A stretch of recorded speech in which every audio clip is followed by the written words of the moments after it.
बलरामपुर के पचपेड़वा थारू विकास केंद्र व दीनदयाल शोध संस्थान इमलिया कोडर पर जीएसटी शुक्ल तृतीया के अवसर पर महाराणा प्रताप की जयंती धूमधाम से मनाई गई।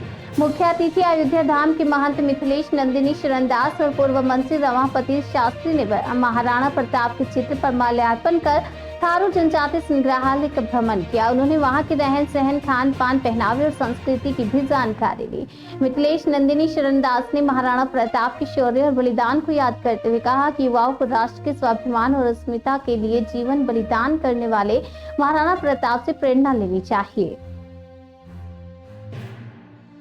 दीनदयाल शोध संस्थान के अंतर्गत विकसित जो पूरा ये परिक्षेत्र है और विशेष रूप से जो थारू जनजातियों के उत्थान, उनके ऐतिहासिक सांस्कृतिक अध्ययन पर केंद्रित संस्थान है, इसमें हम लोग आए हैं और यहाँ का भ्रमण करते हुए थारू जीवन, उनके विश्वास, उनकी परंपराएं और उनके जीने की जो पद्धतियां हैं उनका अनुभव कर रहे हैं, उनके बारे में अवगत हो रहे हैं। विशेष रूप से महत्व की बात यह है कि यह भारत के शौर्य की, भारत के स्वाधीनता संग्राम की जो ऐतिहासिक गाथा है उसके नायक महाराणा प्रताप की भारतीय पंचांग, हिंदू पंचांग के माध्यम से आज वैशाख शुक्ल द्वितीया उनकी जयंती है।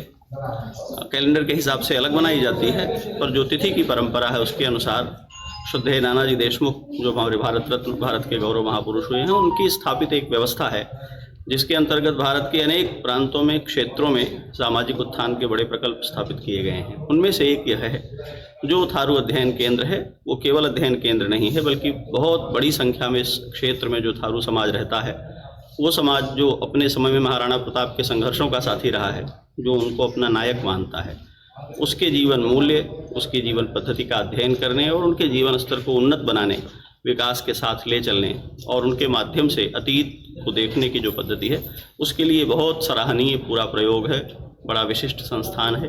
विशेष रूप से यह संग्रहालय उनके पूरे जीवन को दर्शाता है, जिसको हम लोग देख रहे हैं अलग अलग आयामों में। तो इसकी बारंबार प्रशंसा करने योग्य है। लोगों को यहाँ आना चाहिए, इससे अपने वर्तमान और अपने इतिहास को पहचानना चाहिए।